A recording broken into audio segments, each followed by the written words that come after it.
September 3rd, 1933. A cold wind swept across Harwich Port as the steamer SS City of Hamburg docked. Among the passengers stepping onto British soil was a thin, bespectacled young man with nervous eyes and a worn leather suitcase. Klaus Fuchs, a 22-year-old refugee from Nazi Germany. The customs officer barely glanced at his papers. "Purpose of visit?" "Study," Fuchs replied. "Physics at Bristol University." He looked ordinary, forgettable, exactly how he wanted it. In Germany, Fuchs had already been marked. His father, a Lutheran pastor, had spoken out against Hitler. The Gestapo had raided their home. Fuchs, a member of the Socialist Student League, fled before they could arrest him. To British officials, he was one more displaced academic, a harmless scholar seeking peace. But beneath his calm demeanor lay a deep, methodical mind shaped by ideology. He despised fascism. He admired the Soviet Union. And as the decade darkened toward war, that conviction would turn him from scientist to spy. At Bristol, Fuchs studied under Neville Mott, mastering theoretical physics. In 1937, he moved to Edinburgh, where Max Born, another refugee physicist, recognized his brilliance. When war broke out in 1939, Britain began interning German nationals. Fuchs, though anti-Nazi, was rounded up and sent to a camp in Canada. Months later, British physicists petitioned for his release. They needed every capable mind. He was freed and brought to Birmingham University, where the first sparks of atomic ambition were igniting. By 1941, the British had begun tube alloys, the codename for their secret atomic bomb project.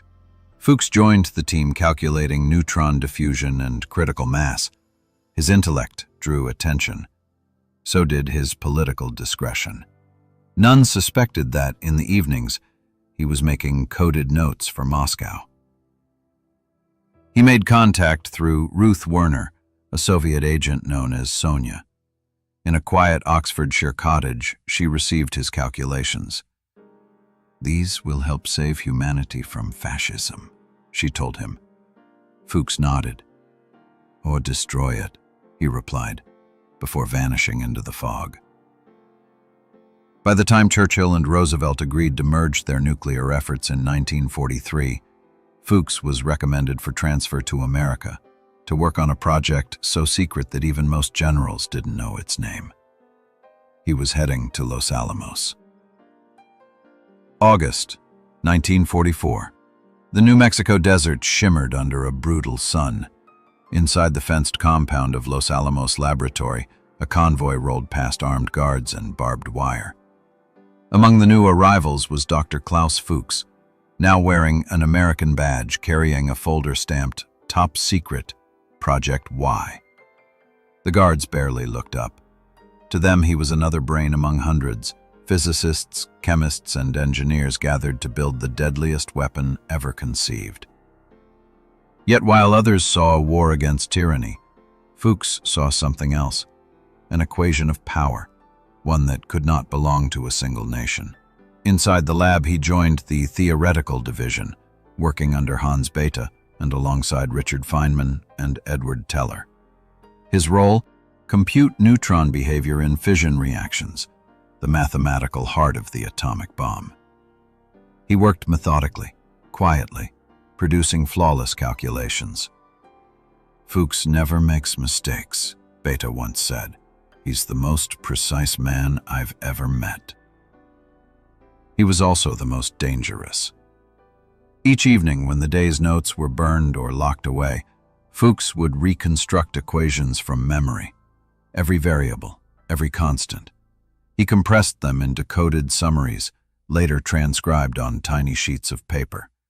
These would travel east through Harry Gold, an American courier working for Soviet intelligence.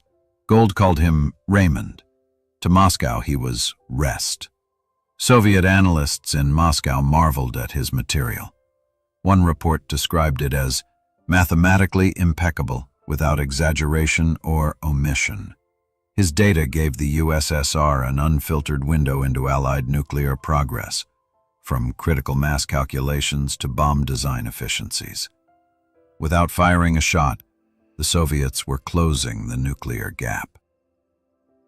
At Los Alamos, security officers watched for loose talk and drunken slips. They never imagined betrayal could come from the quiet, bespectacled man who stuttered slightly when nervous. Fuchs dined alone, worked late, and kept meticulous habits. When colleagues joked about the war's end, he simply murmured, "There will be another." In early 1945, he was moved to work on implosion methods for Fat Man, the plutonium bomb later dropped on Nagasaki. His contributions were critical.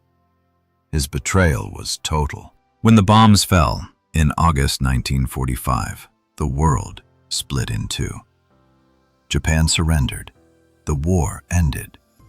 But in Fuchs's mind, another war had already begun, one that would be fought with equations, secrecy, and fear.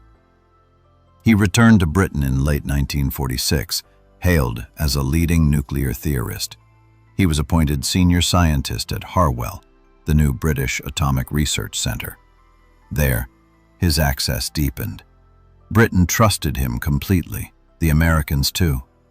He had the clearance, the rank, and the reputation. What none knew was that the Soviet Union, now under Stalin's iron will, was already building its own bomb, guided by blueprints that traced directly back to him. The countdown to exposure had begun. March 1947. Morning frost veiled the Oxfordshire countryside as Klaus Fuchs cycled along the narrow lane toward the Atomic Energy Research Establishment at Harwell.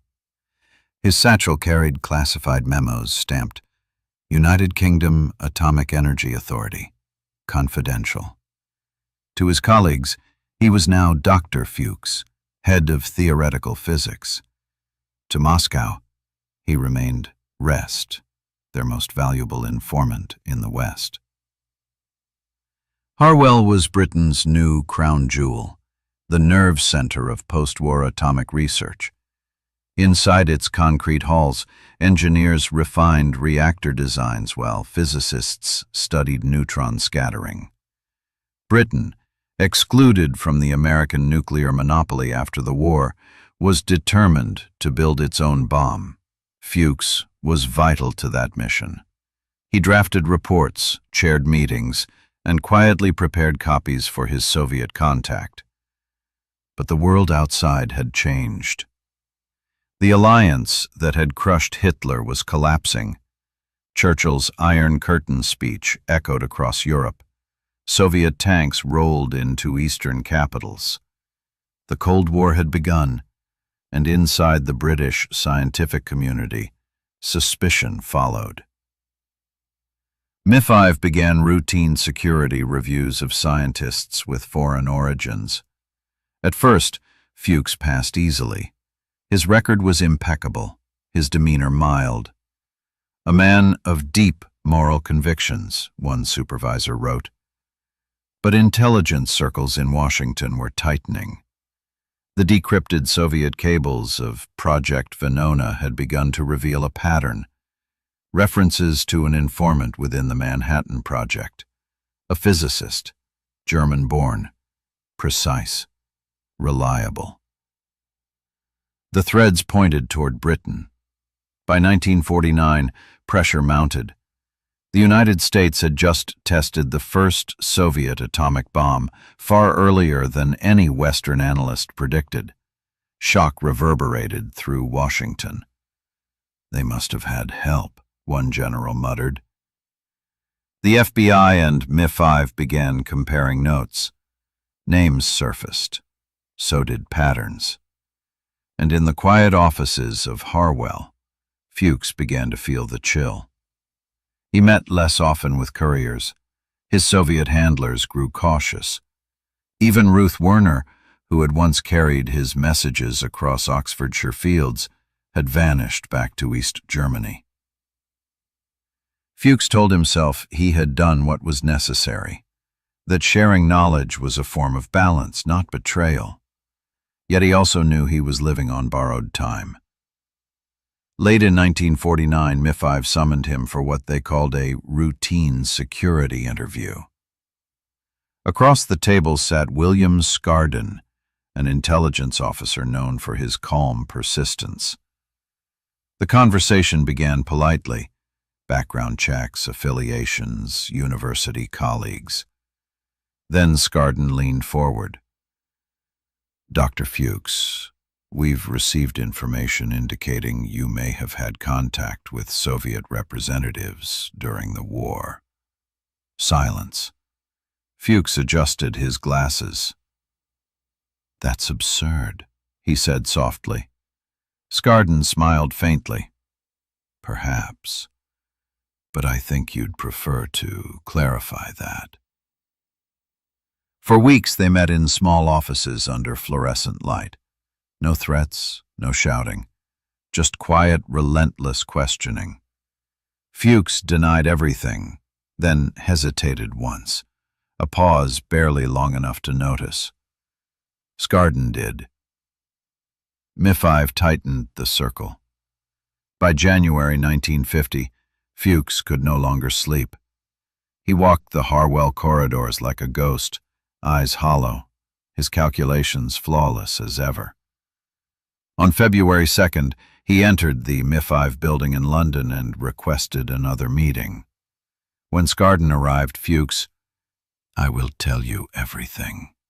That afternoon, Britain's most trusted physicist confessed that he had spied for the Soviet Union for nearly a decade, through tube alloys, Los Alamos, and Harwell. Every formula, every design, every word had gone east. Scarden simply nodded.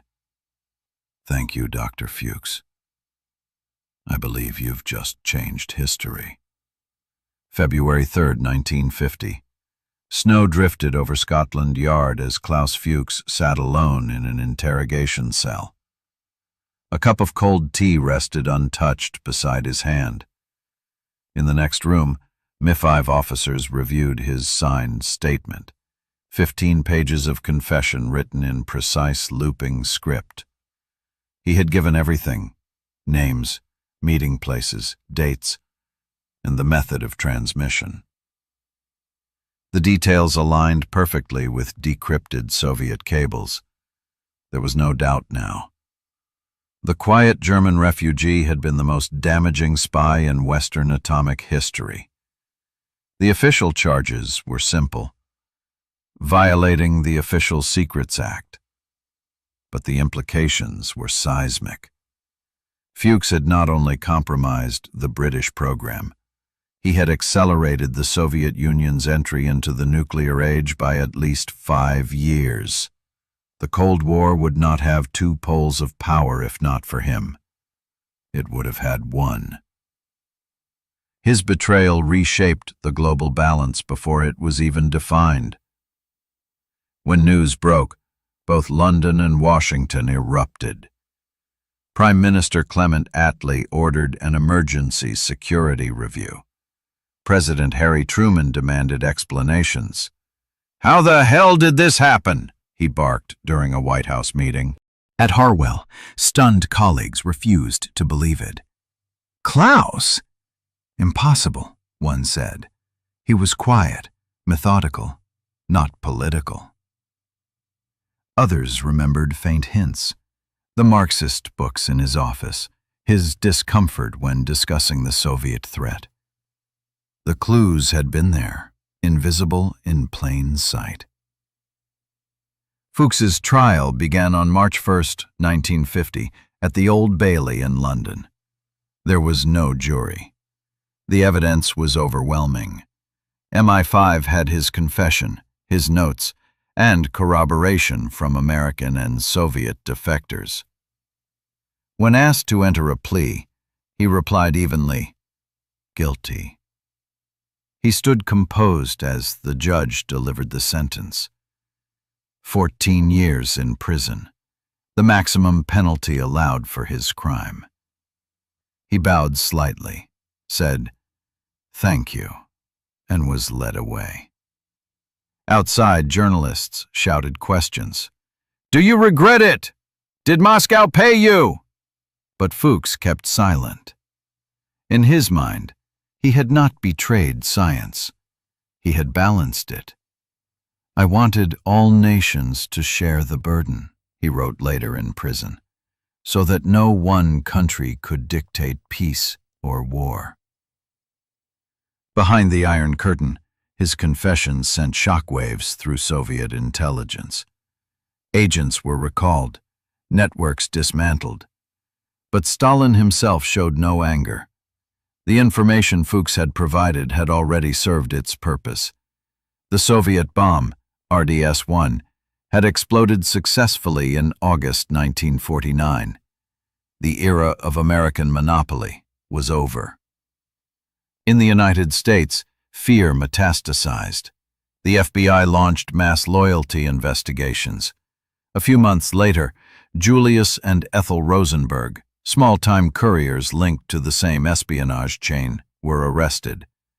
Their trial and execution would become symbols of the nuclear paranoia Fuchs had helped ignite. The Manhattan Project's spirit of shared science turned to silence and suspicion. Laboratories became fortresses. Cooperation between British and American physicists collapsed for nearly a decade. In his cell at Wakefield Prison, Fuchs read physics journals and translated Russian papers into English. He refused interviews, rarely spoke, and spent his evenings walking the yard under watchful eyes. Fellow inmates said he seemed at peace, detached, absorbed in equations scratched onto scraps of paper. He lived in his own world, one guard recalled, a world of numbers, not remorse. After 9 years, he was released for good behavior in 1959. He left England quietly, stripped of citizenship, and flew to East Germany, where he was welcomed as a hero of socialist science. The regime awarded him the Order of Karl Marx. He became deputy director of the Central Institute for Nuclear Research near Dresden.